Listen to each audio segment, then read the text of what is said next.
आज हम आपके लिए 10 महिला गायिकाओं की सूची लाए हैं जो सिर्फ और सिर्फ अपनी आवाज के लिए ही संपूर्ण भारतवर्ष ही नहीं विश्व के अन्य देशों में भी जानी जाती हैं। तो चलिए शुरू करते हैं। स्वर कोकिला के नाम से जानी जाने वाली भारत रत्न से सम्मानित लता मंगेशकर का जन्म 28 सितंबर 1929 को इंदौर, मध्य प्रदेश में हुआ था। वे भारत की सबसे लोकप्रिय और आदरणीय गायिका हैं। उन्होंने स्वयं को पूरी तरह संगीत को समर्पित कर दिया है, इसीलिए आज तक उन्होंने शादी नहीं की है। 6 दशकों के कार्यकाल में लता मंगेशकर ने 20 भाषाओं में 30,000 से अधिक गाने गाए हैं। अपनी बहन आशा भोसले के साथ लता जी का फिल्मी गायन में सबसे बड़ा योगदान रहा है। सन 1974 में दुनिया में सबसे अधिक गीत गाने का गिनीज बुक रिकॉर्ड उनके नाम पर दर्ज है।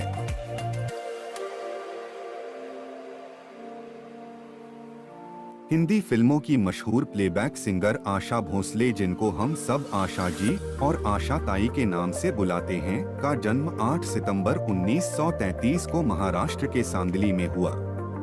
इनके पिता दीनानाथ मंगेशकर प्रसिद्ध गायक एवं नायक थे। उनके पिता बेहद छोटी उम्र से ही संगीत की शिक्षा देना शुरू कर दिया था। आशा जी ने अपना करियर 1943 में शुरू किया था और वे 6 दशकों से गाती आ रही हैं। आशा जी ने बॉलीवुड की करीब 1000 फिल्मों में गाने गाए हैं।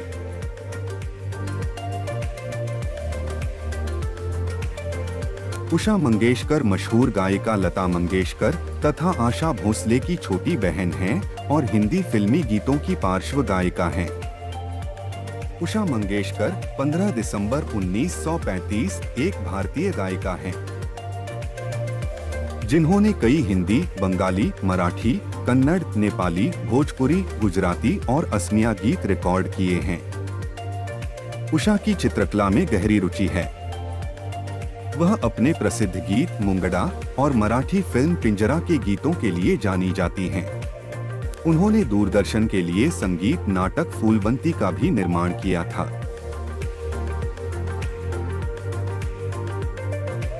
अपनी सुरीली आवाज से जादू बिखेरने वाली अलका याग्निक भारतीय सिनेमा की एक प्रसिद्ध पार्श्व गायिका का जन्म 20 मार्च 1966 पश्चिम बंगाल, भारत में हुआ। घर में संगीत का माहौल होने के कारण अलका की रुचि संगीत की ओर हो गई और उन्होंने अपने करियर की शुरुआत महज 6 साल की उम्र में कोलकाता आकाशवाणी से कर दी थी। अलका अब तक लगभग 600 फिल्मों के लिए लगभग 20,000 गीत गा चुकी हैं। वे आज भी फिल्म और संगीत जगत को अपनी दिलकश आवाज के जरिए सुशोभित कर रही हैं। उन्हें फिल्म फेयर सर्वश्रेष्ठ पार्श्व गायिका पुरस्कार के 36 नामांकनों में से 7 बार पुरस्कार मिल चुका है। उन्हें 2 राष्ट्रीय पुरस्कार भी प्राप्त हैं।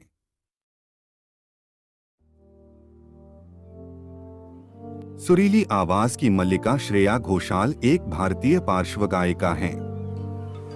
इनका जन्म 12 मार्च 1984 को पश्चिम बंगाल, भारत में हुआ था। श्रेया की मां उनकी गुरु हैं। वे घर में बंगाली गाने गाया करती थीं। उन्होंने ही श्रेया को संगीत का पहला अर्थ समझाया। 4 साल की उम्र से अपनी मां के साथ संगीत सीखना शुरू कर दिया था। श्रेया घोषाल ने हिंदी, तमिल, तेलुगु, मलयालम, बंगाली, कन्नड़, गुजराती, मराठी और भोजपुरी भाषाओं के गीतों को अपनी आवाज दी है। फिल्म देवदास में गायन के लिए उन्हें सर्वश्रेष्ठ गायिका का फिल्म फेयर पुरस्कार मिला।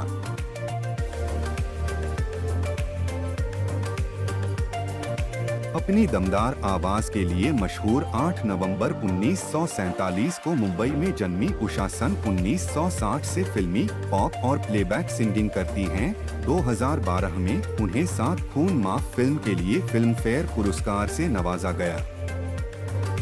हिंदी, तमिल, तेलुगु, मलयालम भाषाओं में गाना गाने वाली उषा 9 वर्ष की उम्र से पब्लिक सिंगिंग एक्सपीरियंस कर चुकी थीं तथा इन्होंने शुरुआती दौर में चेन्नई में नाइट क्लब्स में गाने गए।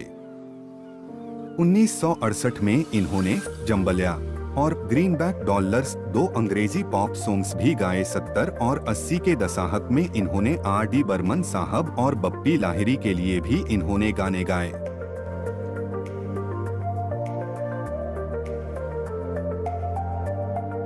अनुराधा पौडवाल जन्म 27 अक्टूबर 1954 हिंदी सिनेमा की एक प्रमुख पार्श्व गायिका हैं। वे 1990 के दशक में अत्यंत लोकप्रिय रहीं।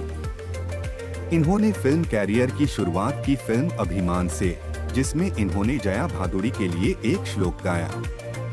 यह श्लोक उन्होंने संगीतकार सचिन देव वर्मन के निर्देशन में गाया था।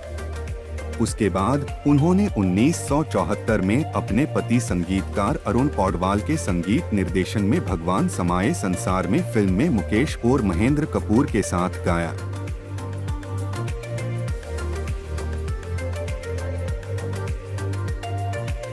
कविता कृष्णमूर्ति का जन्म 1958 में हुआ था और भारतीय सिनेमा की एक महत्वपूर्ण पार्श्व गायिका है।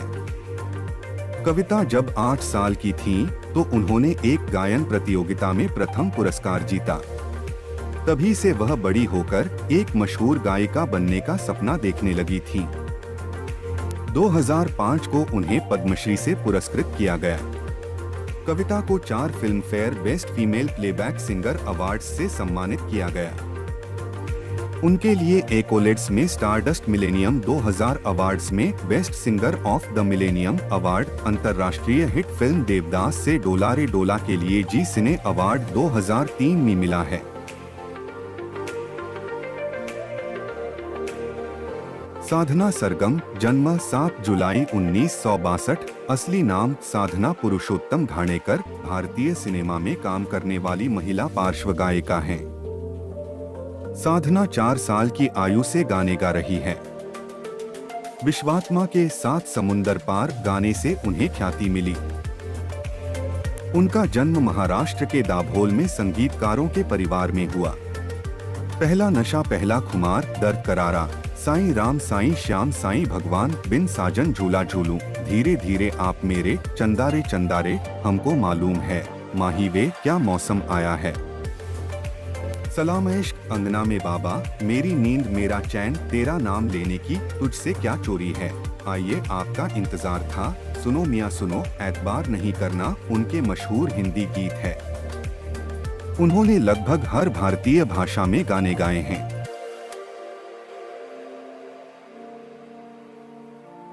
संगीत की दुनिया में कुछ नाम ऐसे हैं जिन्हें शायद ही कभी भूला जा सके।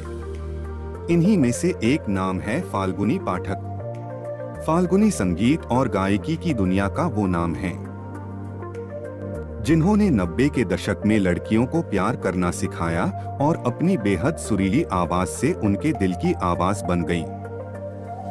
इस दशक में फाल्गुनी पाठक का गाना हर किसी की जुबान पर हुआ करता था और हर फंक्शन पर लोग बड़े शौक से इसे बजाया करते थे। इस तरह फाल्गुनी अपनी मधुर आवाज से सबका दिल जीत लेती थीं।